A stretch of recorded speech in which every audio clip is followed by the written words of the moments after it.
This is a video of how to use Safety Culture on a mobile device to start and create an inspection. Before you start, you first need to download Safety Culture onto your mobile device. Once you have done that, you are now ready to open Safety Culture and start an inspection. On your mobile device, find the icon for Safety Culture and click on it.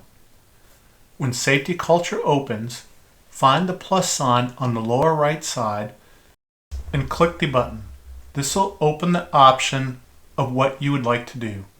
Select the Start Inspection. Once selected, Safety Culture is going to open the inspection screen. From here, you will receive a list of inspections that are available to you. For this video, we are going to select Cruise Terminal Construction Site Safety Checklist.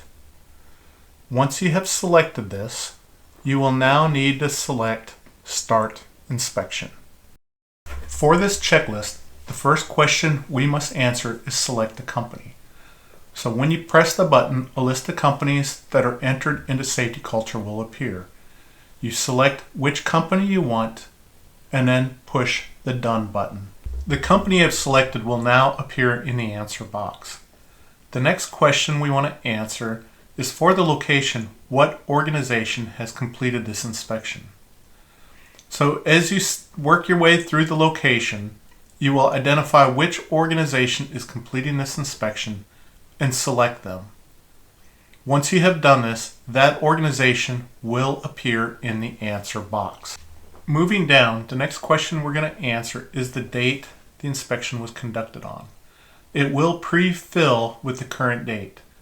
If that is the date you did the inspection, you can move on. Otherwise, click on the date box and a calendar will appear. And from there, you can select the date which the inspection occurred.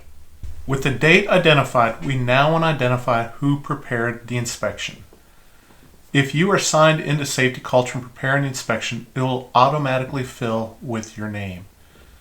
If you are not the person completing the inspection, click on this box and then you can go through the selection and identify who completed the inspection. The last question we need to answer in the general information about the inspection is identify if there are any additional inspection team members. If there were, click on this box and enter the team members' names. After entering the team members' names, we will verify we have answered all the questions in the first section. We are now ready to move on to page 2 and start answering questions related to the inspection. As the questions pull up, you will notice that they are broken down into subject areas, otherwise known as sections.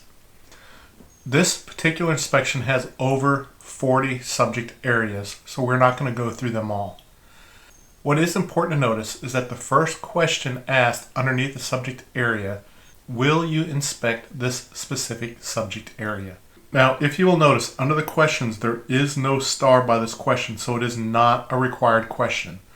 What that means is you can scroll down to the specific section that you want to answer, then select yes, so you can answer the questions underneath that section. For demonstration purposes, I have made the first question under section 6 a required question. That is why you see the little star next to the question. So for this section, we will answer yes, we are going to inspect this area. Once we have done that, all questions will appear underneath this section so that they can be answered. You will notice that every question under this section requires the question to be answered. We will start by answering question 1, which is related to, are there minimum personal protective equipment requirements set for the site? We can select yes, no, or not applicable. If we select no, we may want to add a note as to why we found that the site was not meeting these requirements. In addition to a note, we may want to add some media. So we could take a picture, take a video up to 3 minutes, insert something from our gallery, or add a PDF file. This just provides additional evidence of why we selected no. In addition to adding a note in media, we may want to create a corrective action.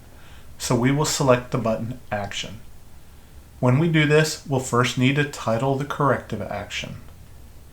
Once we've done that, we will need to add a description of what it is for the corrective action to be completed. Once we've entered a description, we now need to select the priority of high, medium, or low, or none. With the priority selected, we are now ready to identify the due date. When you select due date, the calendar will appear and you can pick what day the corrective action is required to be completed. Additionally, if you wanted, you can add a time when the corrective action is required to be completed. With the due date identified, we're now ready to identify who is assigned this corrective action. My suggestion is pick a person. You can assign it to a group, but typically if you assign it to a group, nobody knows who is actually assigned to address the corrective action. So my suggestion is to assign it to a person. If needed, they can reassign it to somebody else. With the responsible person assigned, we can now assign an organization who is responsible. If the corrective action is tied with an asset, we can select the asset to which the corrective action is tied to.